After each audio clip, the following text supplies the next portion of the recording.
Class 8 Bihar board science की नई पाठ्य पुस्तक है जिसमें अध्याय है 6 जंतुओं में जनन। इस चैप्टर के सभी प्रश्नों को हल करेंगे। हमें इसमें टोटल 10 सवाल हल करने हैं। देखिए, पहला सवाल हमारा है, सजीवों के लिए जनन क्यों महत्वपूर्ण है, समझाइए।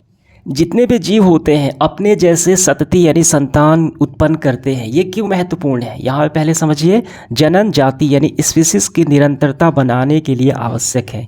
यानी एक जीव के उसके संतान हो गए पीढ़ी दर पीढ़ी, इसलिए आवश्यक है। जीवों में जनन विशेष महत्व है क्योंकि यह एक जैसे जीवों की पीढ़ी दर पीढ़ी निरंतरता बनाए रखने के लिए ये सुनिश्चित करता है। इसीलिए जनन काफ़ी आवश्यक है। इसका आंसर कैसे लिखेंगे हम?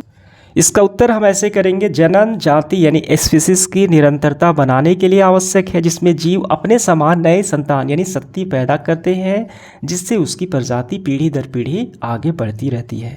अगर जनन नहीं होगा तो वो संतति जो है, वो जीव जो है वो लुप्त हो जाएगा, उसकी संतान आगे नहीं बढ़ पाएगी, उसका अस्तित्व खत्म हो जाएगा।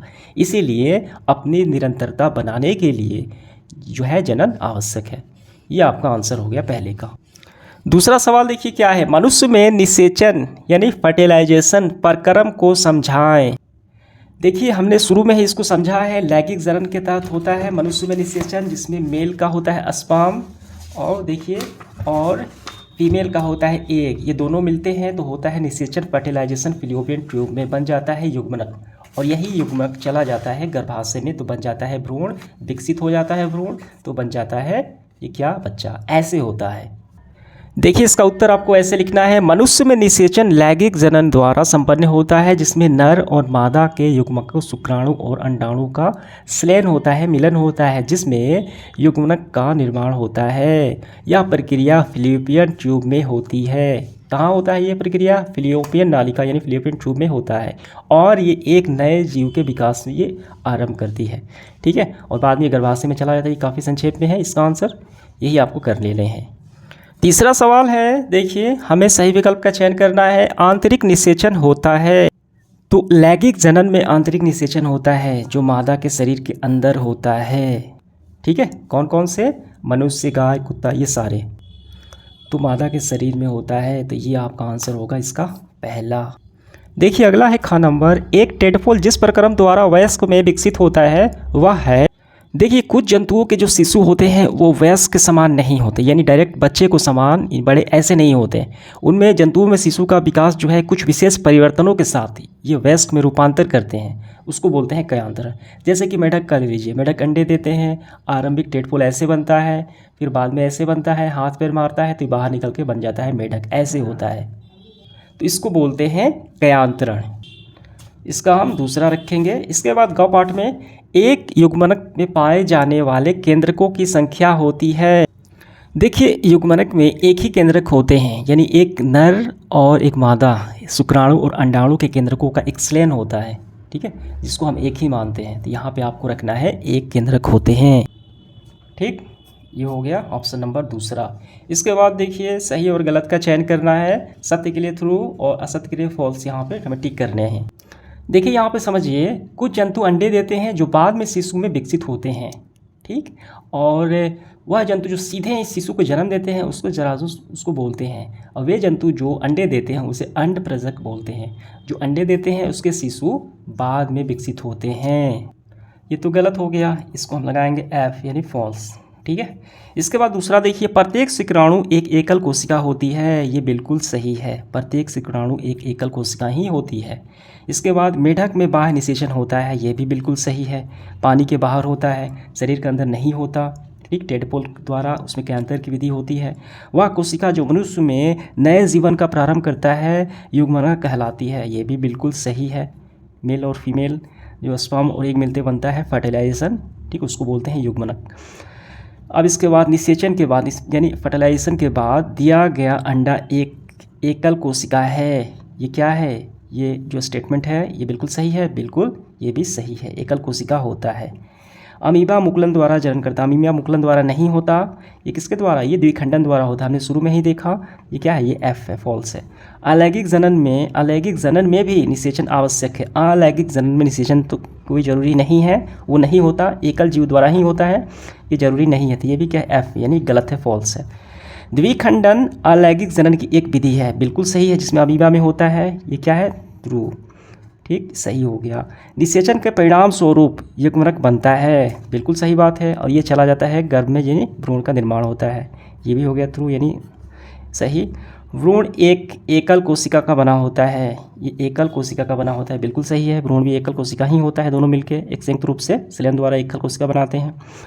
ये हमने कंप्लीट कर लिया। देखिए अगला सवाल हमारा है 5वां।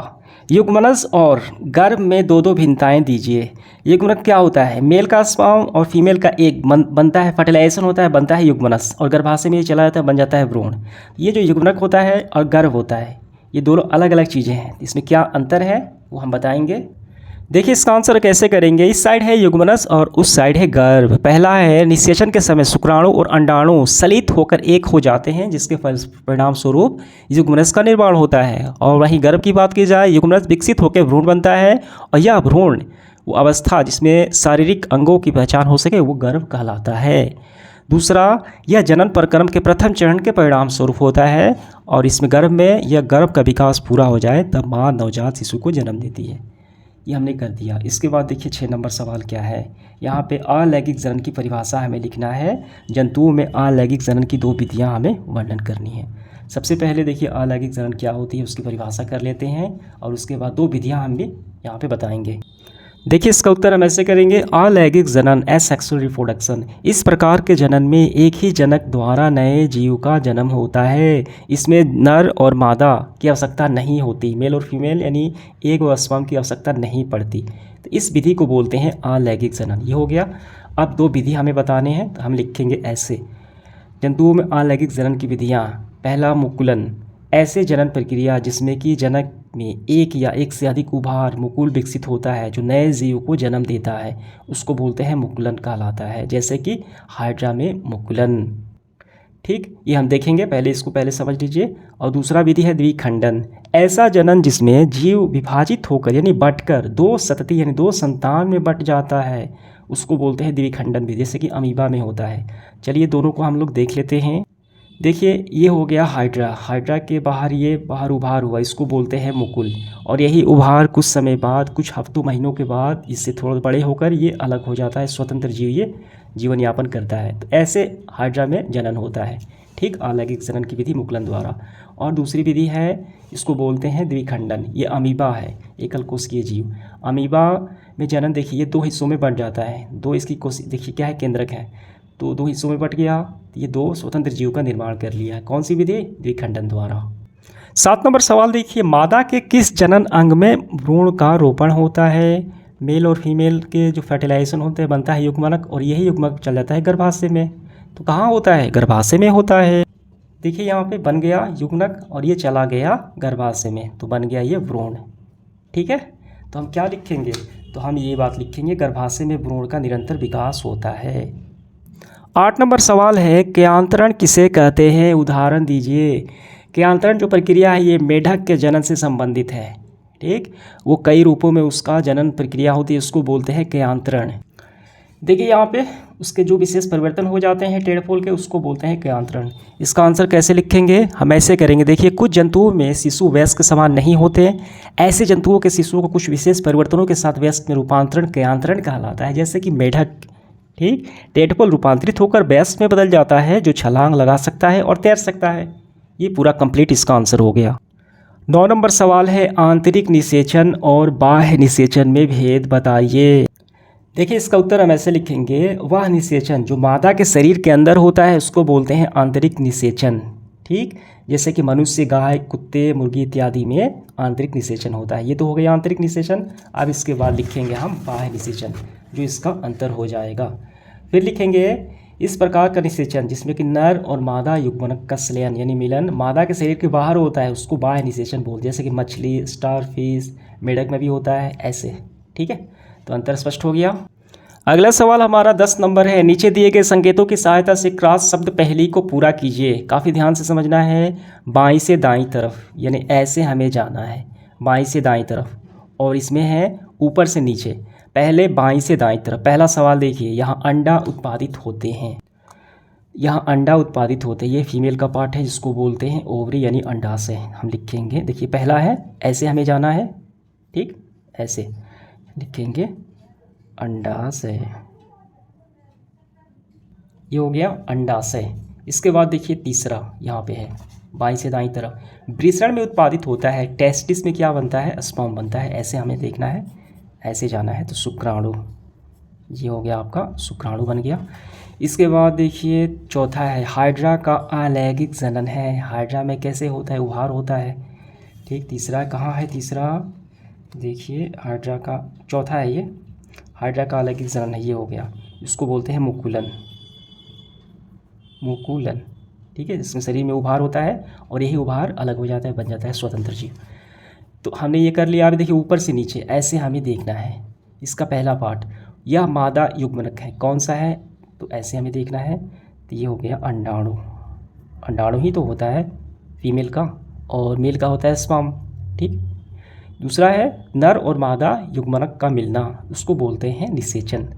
देखिए दूसरा कहाँ है, ये हो गया, हम ऐसे भरेंगे, निषेचन यानी फर्टिलाइजेशन।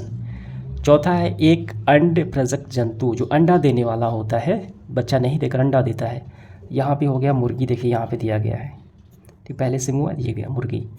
तो इस तरीके से हमने ये पहेली को पूरा कर लिया। उम्मीद करता हूँ ये समझ में आ गया होगा, और इसी के साथ हमारा सेशन कंप्लीट हुआ। धन्यवाद।